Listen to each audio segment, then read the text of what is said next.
Samedi 20 novembre 2021, Laurent Ruquier et Léa Salamé ont reçu sur le plateau dont est en direct sur France 2 une foule d'invités venus d'univers différents, le photographe Yann Arthus Bertrand, l'ancien pilote de Formule 1 Romain Grosjean et sa femme Marion, les actrices Emmanuelle Berco et Cécile de France ainsi que le docteur Fabrice Denis pour le film de son vivant, le chanteur Garou, le rappeur Sopico, le médecin et animateur Michel Sim, l'humoriste Patrick Timsit et enfin Yannick Jadot. Ce dernier est le gagnant de la primaire de Europe Écologie Les Verts et représente donc son parti pour l'élection présidentielle 2022.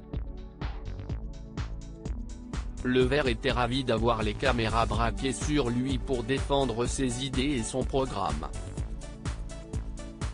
Si certaines de ses idées ont convaincu l'animateur star de France Télévisions, sa collègue l'a poliment recadré, ne souhaitant pas afficher ses opinions politiques.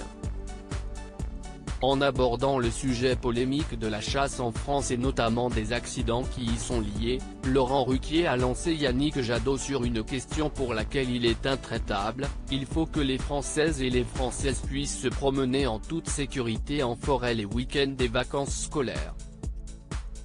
Le présentateur dont est en direct essaie de couper l'échange pour enchaîner sur d'autres sujets car le temps manque. On est plutôt d'accord avec vous, alors passons au nucléaire.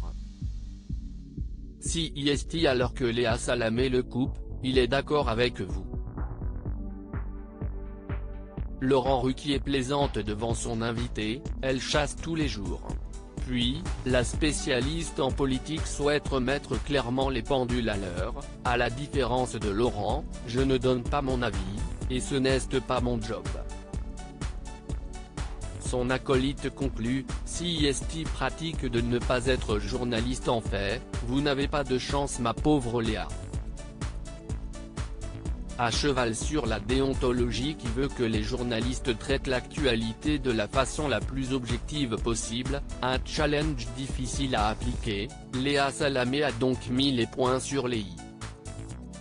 Ce recadrage poli survient également peu après l'affaire Thomas Soto, qui s'est retiré de son émission politique, qu'il co-animait avec son amie Léa Salamé, Élysée 2022, après la révélation de son couple avec l'experte en communication auprès du Premier ministre Jean Castex, Mayada Boulos.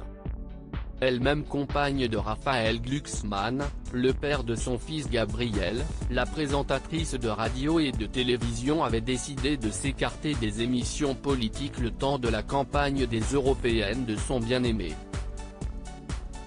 Elle est ainsi d'autant plus vigilante.